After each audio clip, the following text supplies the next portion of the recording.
Hello, everyone. If you like what I'm doing here, please consider subscribing, liking, and commenting.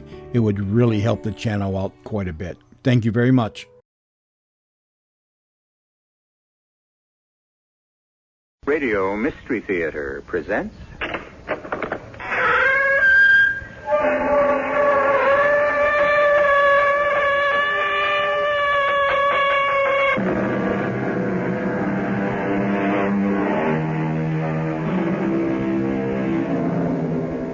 Come in. Welcome. I'm E.G. Marshall with another tale of mystery and the occult, and of individuals caught in the maze of self-created problems. The subject at hand is guilt, and if a guilty conscience needs no accuser, it is equally true that it can cause a person to break. Because a guilty conscience is like an acid which can corrode, weaken, and break the hardest metal. Our concern is with Mrs. Charles Layton.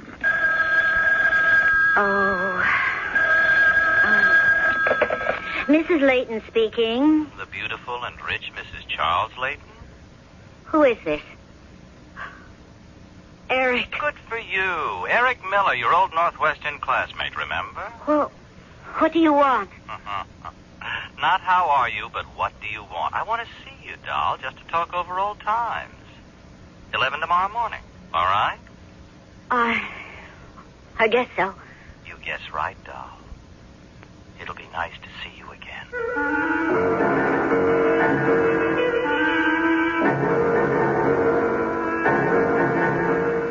Our mystery drama, Extortion, was written especially for the Mystery Theater by Roy Windsor and stars Mandel Kramer and Evie Juster. It is sponsored in part by Buick Motor Division and Carrier Air Conditioning. I'll be back shortly with Act One.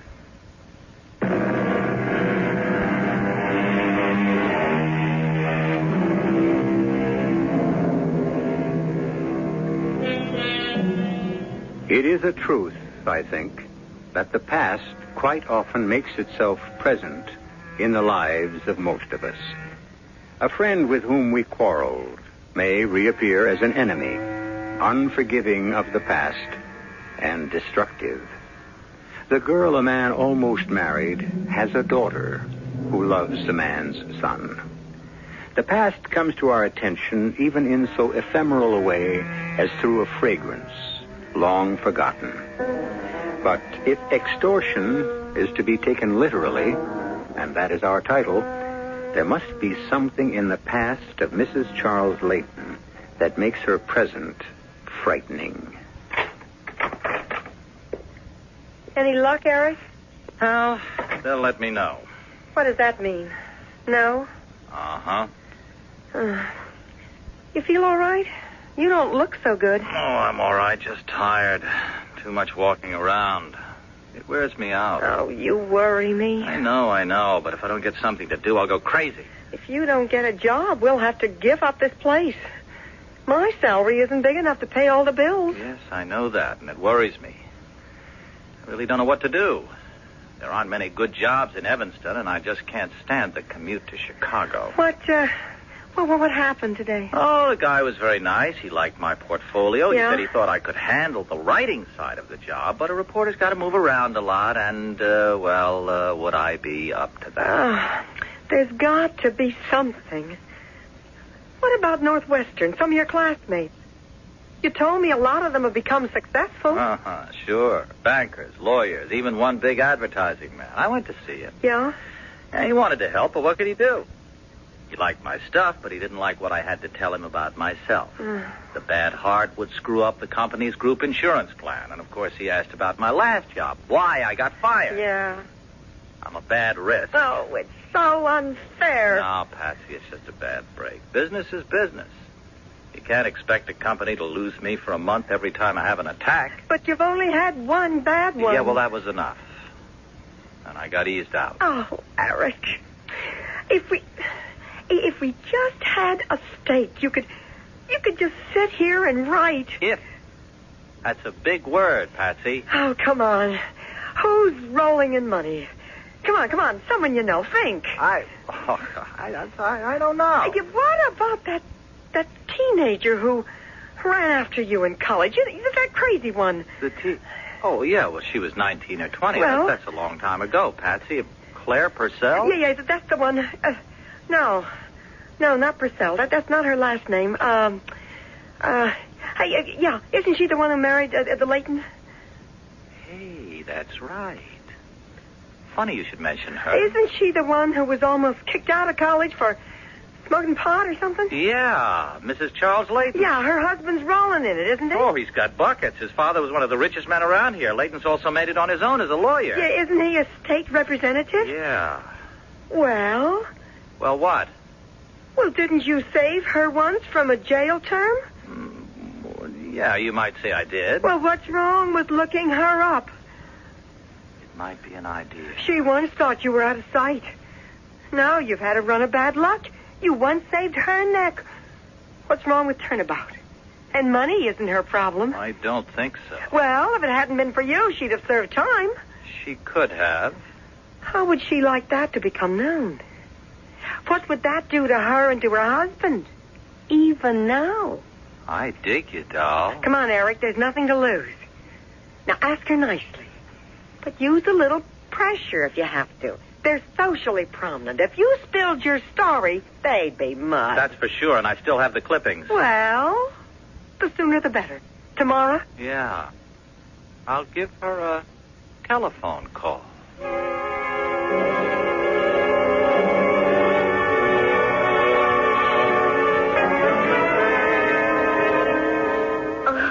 Charles, we're so proud of you. Thank you, darling. Congratulations, my boy. Splendid work. I heard it on the radio, Charles. What a triumph.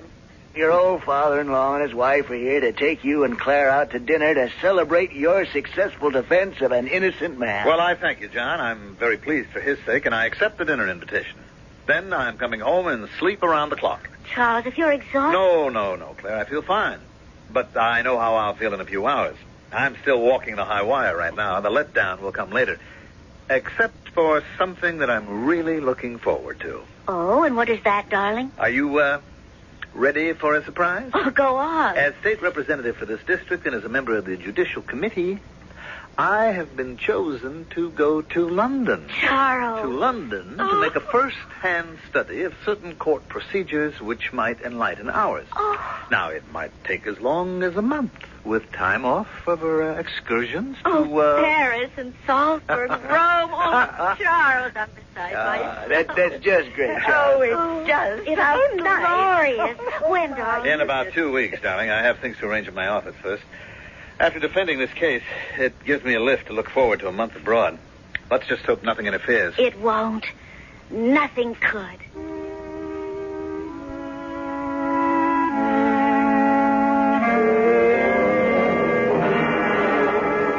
Claire Purcell. Well, I mean, Mrs. Charles Layton. How are you, Eric? Shocked? I don't blame you. Well, please sit down. Oh, thank you. Ah, beautiful view of the lake, beautiful home. This is what I call beautiful living. Yes, it's very nice. Have you been ill? Bad heart. And, hunger pains. Oh? A wreck. 39 and going on eternity. Huh? I'm not the carefree lad I was when we were in college. You remember those days, Claire, don't you? Yes. And some of the things we did together? Eric, after all these years, why have you come to see me? This, doll, this beautiful view, this lakefront estate, this security, your wealth. Oh, I see. You're broke. And you want to borrow money. Well, borrow isn't the word I'd have chosen. Oh, you want me to give you money? Let me put it this way. Your husband is a state representative and a successful lawyer. I read in last night's paper about his defense of that man accused of homicide. Layton is an important man, a man of integrity, a man without a stain on his reputation. He might be governor someday. Oh, yes? Charles is all of those things? But you don't get what I'm driving at. Is that it, doll? You were 19 when it happened. Remember? And you're here to extort money from me, or you'll go to some cheap journalist. Now, Claire, it's a human interest story. I can see the headline now. Wife of state representative revealed as hit-and-run driver 19 years ago. Left scene of accident. I did not leave the scene. You took the wheel and drove us away. Because you were drugged and never should have been at the wheel of that car. That's why you ran down that boy on the bicycle. Good Lord. And I still know the name of the boy you hit. See if I come forward now. I denied the story, and you'd be arrested. I can prove my story. I got into the back seat because you insisted on driving. There are witnesses to that, doll. Oh, You committed a crime. For your sake, I also committed one. Weren't you my girl? Weren't we going to get married? This is an extortion. I could tell my husband. But you won't. I've got something you want. Silence. You've got something I need. Money. I'll be reasonable. Look, Claire, I just need help to tide me over until I get back on my feet. How much? Say, $5,000 now. $5,000? You won't miss it, and it'll save my life. I can't give you $5,000. I'd have to explain it. Enter the check as a contribution to the Eric Miller Foundation. Who'll ever know? I'll bet your checkbook has a 6-figure balance. Well, I'll have to think about it. I'm sorry, doll. I want the money. It's 11:30. Meet you at Colley's cupboard at 5. Hand over the cash. And rest easy. I don't think so. You're rotten to the core. Every blackmailer is. One payment means another until I couldn't pay. I won't be greedy. You say you're a sick man. Just look at me.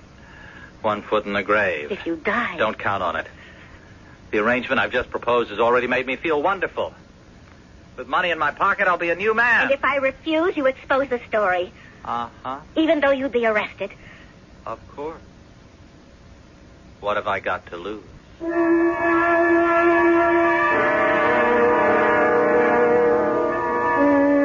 Hello, Tilly, my Highland lassie. Aye, 'tis no lassie I am any longer, Mr. Leighton. But I thank you for the compliment. Is Mrs. Leighton around? She upstairs?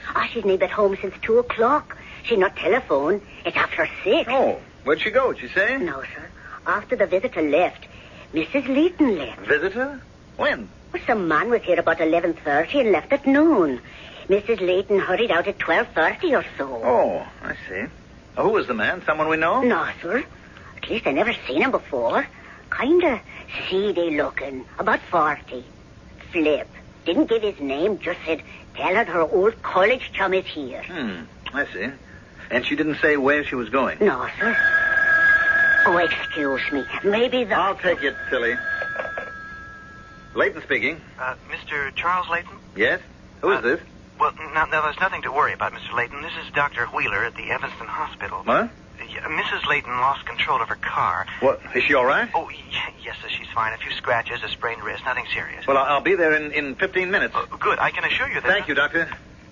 Oh, Mr. Leighton. It's all right, Tilly. The car went out of control, but Mrs. Leighton is all right. Just some scratches. Now, don't you worry. Oh, I'm so thankful. Yes, I am too. It's just not like Claire to... Well, I'll find out what happened. I'm very sorry about dinner. Oh, the two of you hurry back. Don't think about dinner.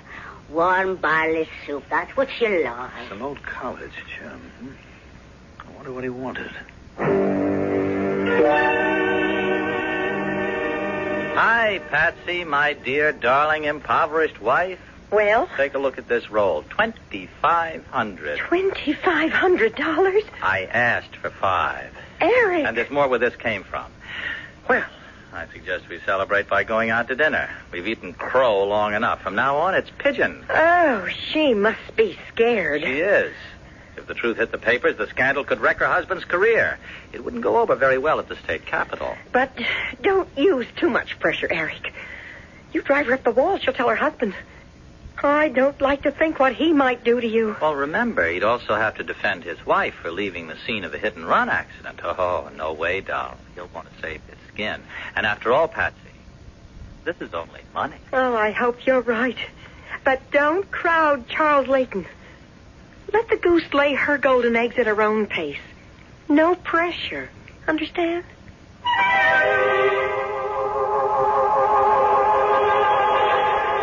Given time, most secrets are revealed. Although blackmail is a despicable crime, so is leaving the scene of a hit-and-run accident.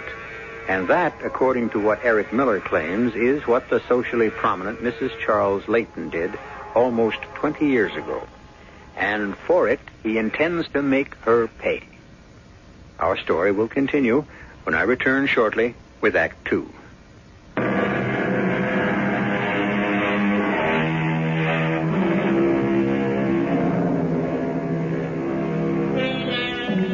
In the long run, that moss-covered old aphorism is true most of the time. Honesty is the best policy. Oh, not all dishonesty is discovered.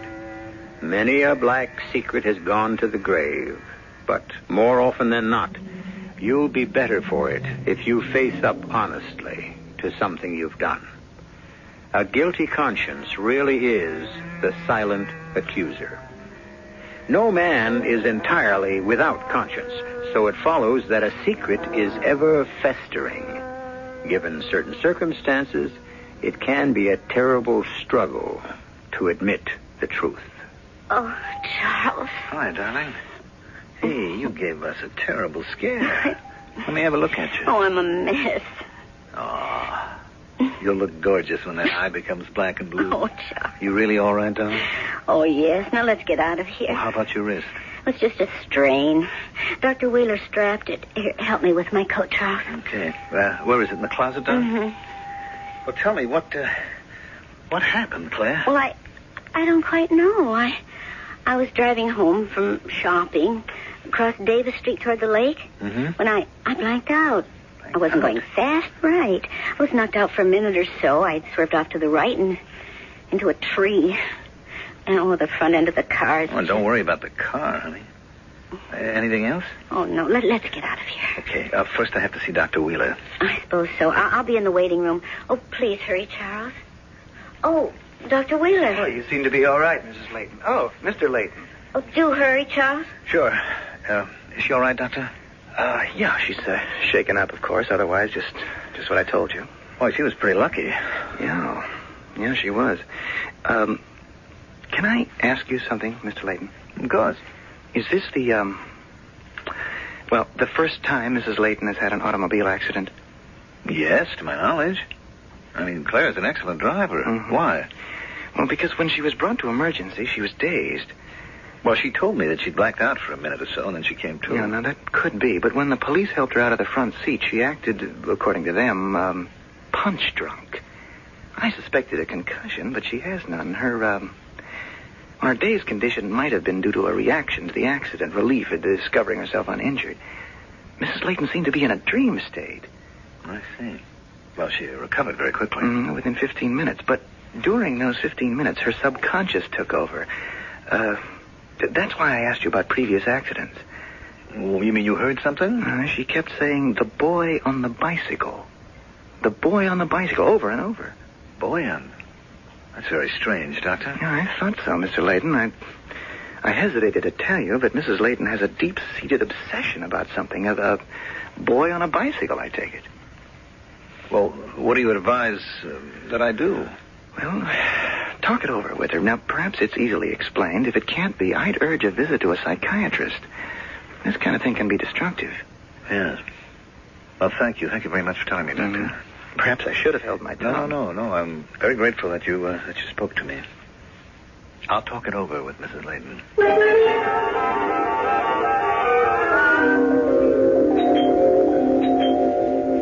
I'll answer it, Evelyn. Now, who could be calling at 10 o'clock? Oh, Charles. Hello, John. Yeah, all right. Come in. Is Claire with you? No, I'm alone. Something's happened. I just know something's happened. No, nothing serious, Evelyn. What's happened to Claire? She's fine, believe me. She's just fine. Now, all she did, she banged up the car a little. She's hurt? No. A few scratches, a black eye. But she's taken a sedative and she's sound asleep. The reason I came over is that I wanted to ask a question. Oh, of course. Now, John, as you know, Claire and I have been married for 14 years, and she's an excellent driver. I mean, never even came close to having an accident. At the hospital, She was taken to the hospital. Please, Evelyn. At the hospital, Dr. Wheeler said that Claire had been mumbling, the boy on the bicycle. The boy on the bicycle. Now, does that mean anything to either of you? The boy on the bicycle. Yes. Well, what's important about it, Charles? I don't know. Dr. Wheeler talked about a deep-seated obsession. He said Claire wouldn't talk about it. Now, what I want to know is, did Claire ever have an accident when she was a young woman? Could she have run over someone? Oh, no. Oh, no, Charles. We'd have known about it if... I see. Yeah, well, I just wanted to check and make sure. Okay, I'm going to run along. Well, won't you stay? No, thanks. Thanks, John. I want to get back home. I know what you're thinking, John Purcell. Drugs. But that was years ago, and Claire's become a fine woman. She was a devil that sophomore year at Northwestern. Marijuana, pep pills, I don't know what all. Now, I'm no doctor, but mistreating the body the way she did, it just had to leave scars. Maybe that accounts for this accident. It was that Eric Miller who had her crazy. He had me crazy, too. Thought she might run off and marry him. I remember how sad she used to look. How vacant-eyed. Broke my heart. And you think that the drugs might have left her damaged? I don't know, Evelyn. Too many drugs may hurt the mind. I know. Cause that blackout that Claire experienced. Maybe that's what happened. What do you suppose she meant? The boy on the bicycle. I can't imagine. Some deep-seated obsession about what? Could Claire run over someone when she was under the influence of drugs? Oh, we'd have known about it. Yeah, that's what I said to Charles. But I wonder...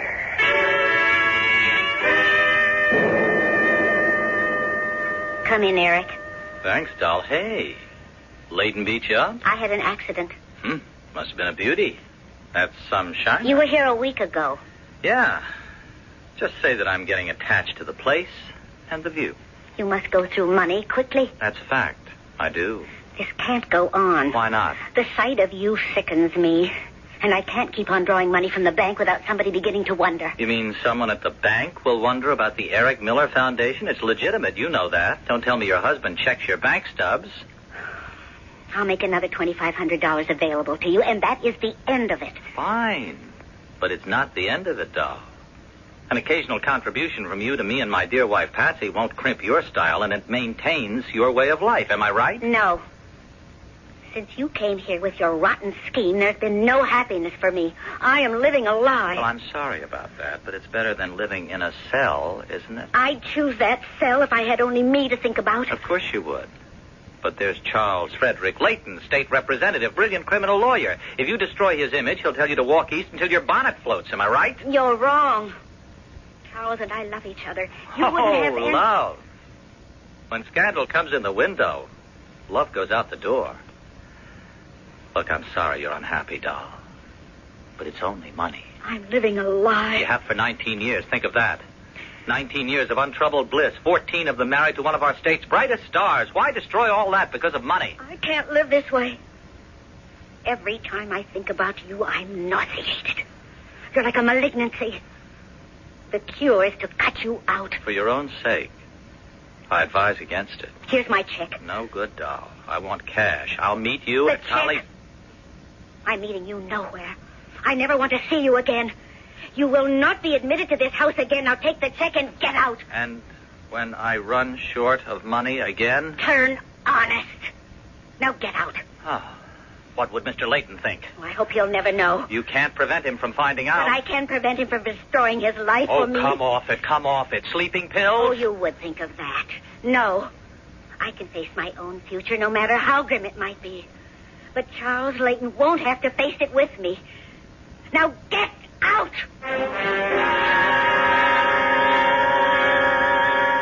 She what? I think she's flipped. Did you get the money? Sure. Check for $2,500 made out to cash, and that's it, she said. I thought she was thinking about going off the deep end. She's not. I think she's planning to disappear. You're kidding. No, I'm not. She was very nasty. Oh. Well, what about Mr. Layton? Why not talk to him? It's his career that's at stake. Yeah, that's true enough. Wait a minute. Let me think about it. What's the matter, Eric? Are you afraid? Now, look, doll, you just don't pick up the telephone and tell a guy like Layton you want money or you'll smear his wife. Why not? We got to do something. Oh, I told you not to pressure her. I didn't pressure her. She just said after this $2,500, I've had it. Sell the information to Leighton. Make it $25,000, and then you'll never say a thing. Patsy, he's no dummy. As long as I'm alive, I'd be a threat to him. If I go to him, who knows? He might have me rubbed out. Leighton? Oh, come on. He does his rubbing out in court, not through a hired gun. Well, he could rub me out in court. I have blackmailed his wife. Well, you've kept her out of jail. Yeah, sure, but I drove the car away from the scene of the accident. That's as bad as her hitting the kid. Look, we've worked her for $5,000. Now, maybe we'd better call it quits. Not yet, Eric. What time is it? 4:30? Yeah. Call Leighton on the telephone. Tell him his wife's about to leave town because of something she once did. He'll stop her, and we'll take it from there. If she disappears, Leighton will come after you. He'll arrest you for extortion and for destroying his wife. You'll end up in prison. He'll be a martyr, and you'll be a bum. Now, Eric, get on that phone and call Leighton. Oh, that crazy classmate of yours will hang you out to dry.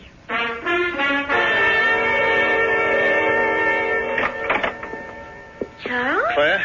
Well, why are you... Why, I didn't expect you until late. And I didn't expect to be here, but I received a telephone call about this. Oh.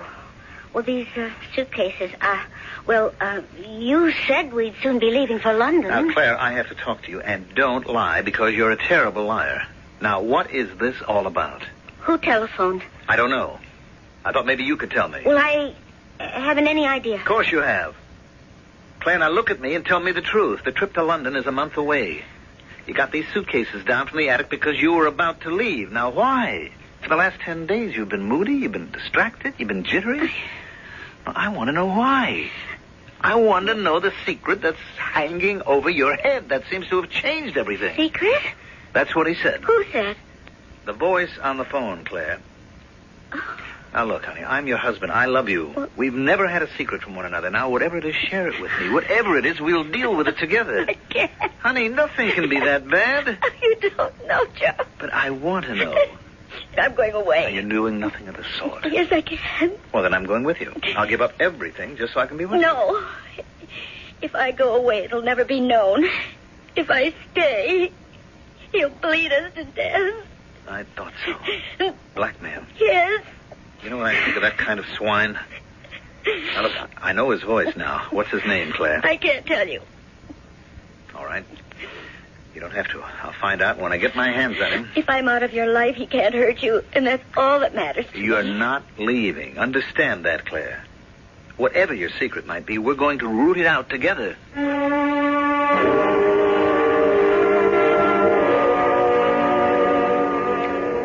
Blackmail is an ugly word because it has an ugly connotation. It exists because of concealment, a secret a person once kept. And it implies a wrongdoing. Each of us ought to have the courage to admit a mistake, even a crime. But we hesitate in the hope that we won't be found out. But that is a hope forlorn with Mrs. Charles Leighton, as we will find out when we continue with Act 3.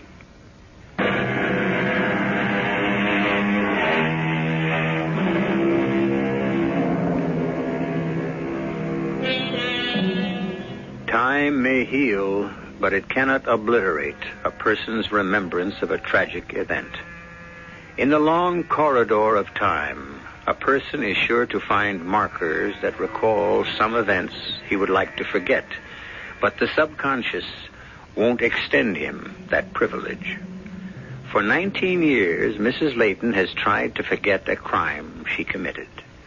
Now it has come back with a rush to destroy her. I can't believe it, Charles. Neither can I, Evelyn. Claire was packing up to leave you? That's right. I know it's late, but I couldn't leave until she was asleep. Tilly is home watching her. Now, look, I was here a week ago, after Claire cracked up her car, and I asked you then if she'd ever had an accident. And you told me no. Well, to our knowledge, that's still the truth. It can't be, John. Sometime before Claire and I got married, she must have had an accident. Now, I think she ran down some boy on a bicycle. Oh, how awful. Well, and did what? Left the scene of the accident? Claire would never do that. Well, I don't think so either. But I don't think she was alone. A man was with her. The voice on the telephone, the anonymous voice that told me Claire was leaving because she had a secret that could destroy me.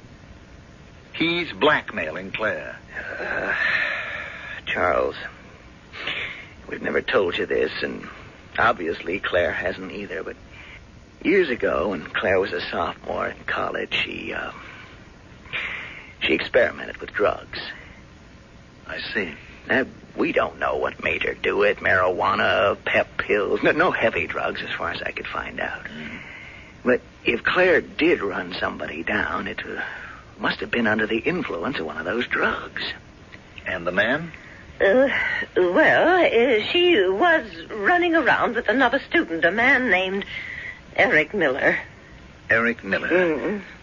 Well, thank you. Tilly told me a week ago an old classmate of Claire's had appeared at the house. Now, that could be Miller. Do you have any idea what's become of him? I could never understand why Claire even gave him the time of day. It ended very suddenly. One day she couldn't see enough of him. Then the drugs ended, and she never saw him again. Well, that's probably when it happened. After she ran down a boy on a bicycle and left the scene of the accident. Oh, that's unthinkable, John. She wasn't in her right mind. It's still a crime, Evelyn. Yes, and a very serious one. Will you go over to our house? Well, of course. I don't want Claire to wake up and try to leave. You really think she would? Yes, I do, and I want her stopped. By force, if necessary. I'm going to try to find Eric Miller.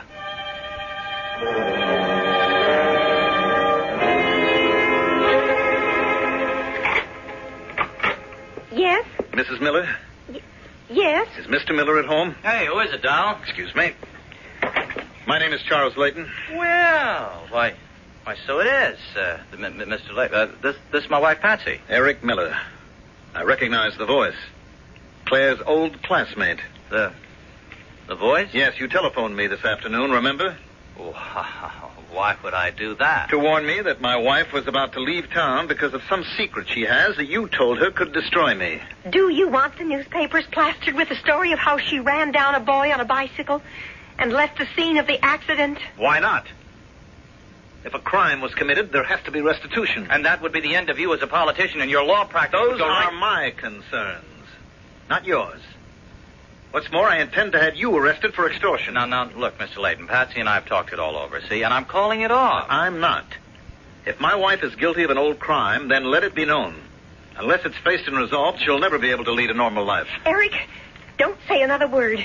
Call the newspapers. Go ahead. And make very sure you tell them how you can prove what happened. Were you standing on the sidewalk?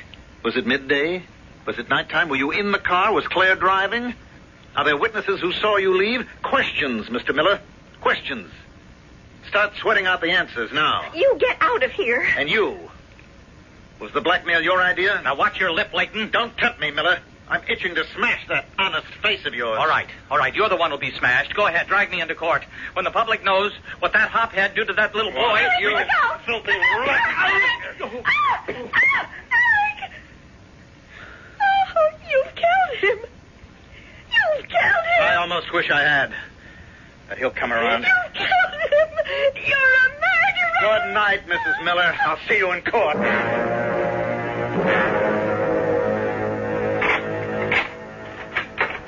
Yes? Police, is Mr. Layton at home? What is it, officer? I'm Charles Layton. You'll have to come with me, Mr. Layton. What's the charge? Manslaughter, first degree. What? Yes, sir. The wife filed the charge. The dead man is named Eric Miller.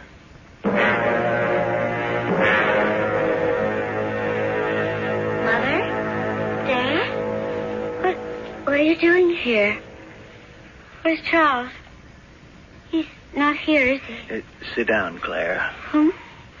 Has something happened? Something happened 19 years ago, and it's coming home to roost. Where's Charles? At police headquarters, he was arrested What? for manslaughter. Oh, The dead man is Eric Miller.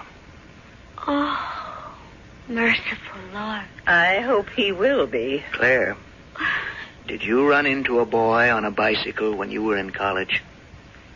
Well, I think so. Eric said so. And you drove away from the scene of the accident? He drove. Eric drove. I blanked out. I remember vaguely coming to, and Eric was at the wheel. But you had been driving the car. Yes. Well, you see, we left the party, and I insisted on driving. Eric climbed into the back seat, and well, he fell asleep. And then you blanked out and hit a boy on a bicycle, is that right? Yes. And the next day, Claire, why didn't you come forward and admit that you'd hit the boy? I don't know. I couldn't admit that without disgracing you. Did you think what the parents of the boy must have felt? Have you thought about that? Oh, that's all I have thought about all these years. But you didn't have the courage to come forward and tell the truth. Is that it? And now look what you've done. Submitted to blackmail. Oh, but, Mother, I didn't want the story to come out and harm Charles. It's going to come out now. And on top of it, Charles faces a charge of manslaughter. Oh. It's the end of him. And of you. I ought to kill myself. That would be the easy way out, wouldn't it, Claire? If you have the backbone you were born with, you'd stand by your husband. But I've caused all this. You certainly have. But this time, the truth will come out. But the disgrace, Charles' career. I don't care about myself. But I cannot admit the hit-and-run accident. There's no career for Charles. Married to a criminal. Oh, for reasons that escape me. That will do, Evelyn. Claire, your husband loves you. That's why he hit that man, Eric Miller. And killed him. Well, he's dead, all right. His wife was there, and she saw Charles knock Miller out. Charles killed him with a blow. Well, that's the charge. Charles is arranging for bail. He should be home tonight. And the newspapers will be headline news tomorrow morning. Oh, what am I going to do? Nothing more, I hope. You've done enough already.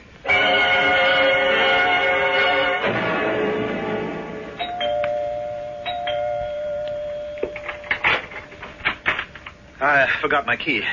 Oh. Claire, darling. Oh, Charles. All right.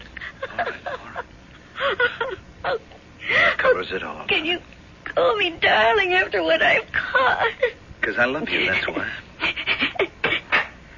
How was it, Charles? Well, it was routine. I managed to post a bond, and I was released in my own recognizance. Evelyn, are you all right? I don't know how to answer that, Charles.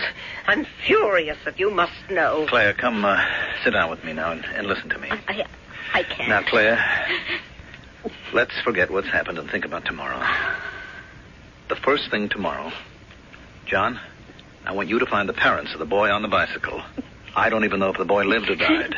I just can't stand to think about it, Charles. All right, Charles. I want to make restitution to the parents and to the boy if he's living. We can't make up for what they suffered, but we can help them financially. I know his name. The boy's name was Raymond Vogel, and he lived on Greenleaf near Asbury. All right. Next, Claire, I want you to tell your story without holding back anything. Oh. The whole thing, the drug trips, the party, names of the people that were there, your drive home with Miller. I want everything to come out, darling, no matter how painful it might be for you. And you, Charles. No, Evelyn. What's important to me is to have Claire purge herself of this secret. I don't know how you lived with it all these years, Claire. But what about you, Charles? Well, I struck Miller. No question about that. I know why, and so does his wife. He's dead, and I'm guilty. The circumstances are, of course, extenuating, and I will defend myself. But it's the end of your career. It's not the end of my life. I have you, Claire, and you have me. There are other places to live and to work. There's a future for us. I know it. Oh, it made me jump a foot. I'll go. Mother, I'm so ashamed. Good evening, Mr. Layton. Oh, Dr. Wheeler. Come in. Oh, thank you. What can I do for you, Doctor? We've had a rather upsetting evening here. Oh, yeah. Is Mrs. Layton still up? Yes? Yeah, I think she'd like to hear what I have to say, if you don't mind. Of course, certainly. Come in. I don't think I understand. Oh, good evening, Mrs. Layton. Dr. Wheeler. This is my mother-in-law, Mrs. Purcell. How do you do? How do you do? Well, what is it, Doctor? Sir, Eric Miller was brought into the hospital. Oh, you know about that? Yes, I also know that you've been charged with manslaughter.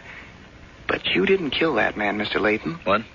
He died of an aneurysm. We performed an autopsy because it's rare that a man dies from a punch on the jaw or a crack on the head from a fall. I didn't kill him? You're free, Charles. That man has had a weak heart for years. And he also suffered from hypertension. What killed him was an aortic aneurysm.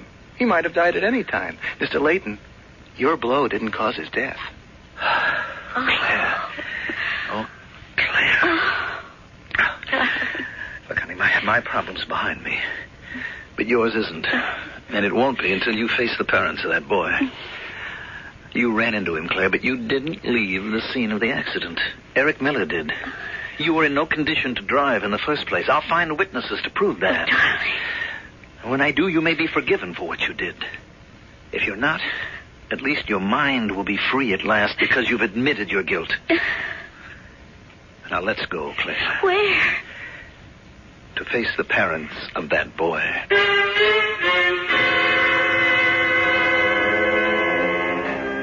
The road of life may be paved with good intentions, but it's crisscrossed with many tempting little side lanes, some of which come to dead ends, as Mrs. Layton found out when she deviated because she was afraid to admit her guilt.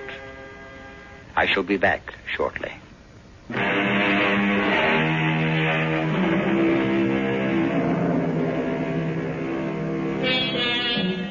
One man a long time ago described conscience as the still small voice.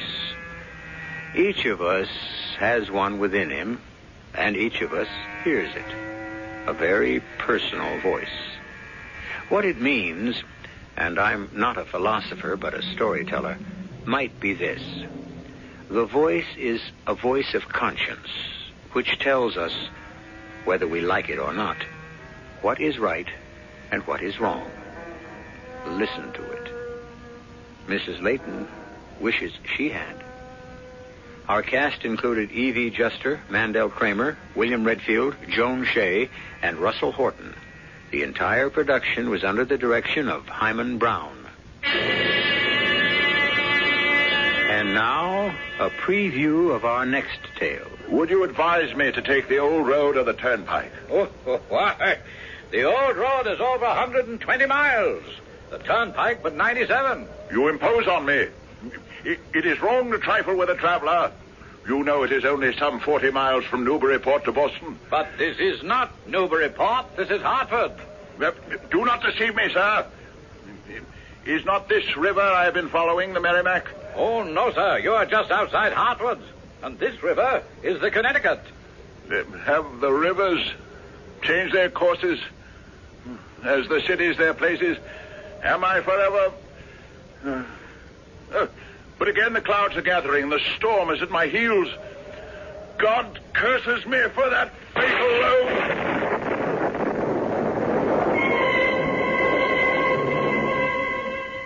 Radio Mystery Theater was sponsored in part by True Value Hardware Stores and all state insurance companies.